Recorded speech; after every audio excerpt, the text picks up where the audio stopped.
Patuloy ang ginagawang pagmomonitor ng Department of Justice hinggil pa rin sa insidente ng laglag bala sa NAIA.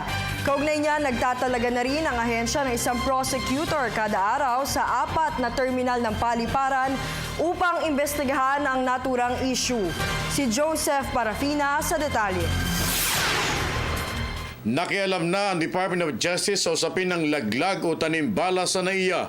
Ayon sa DOJ, magtatalaga sila ng isang prosecutor kada araw sa 4 na terminal ng NAIA. Layo nito na i-monitor ang mga kasong napapaulat na tulad ng mga nakaraan. May karapatan na magdesisyon ang mga prosecutor kung isasampa pa ang kaso o hindi, base naman sa kanilang assessment sa pangyayari. Ayon sa tagapagsalita ng DOJ, bubusising mabuti ng prosecutor ang mga kaso at kung mahina naman ay pasasakay na sa eroplano ang nakuna ng bala. Samantala, inaasahan naman sa susunod na linggo ay magsusumiti na sa kanilang tanggapan ng NBI kung ano ang lumalabas sa pagsisiyasat ng mga ito.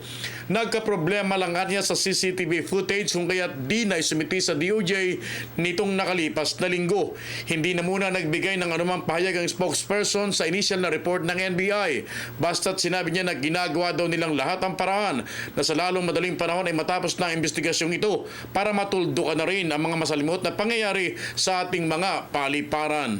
I don't know who were invited, no? I don't know all of them, but marami kaming in-invite. No, it's not going to. I'm not at liberty to tell you.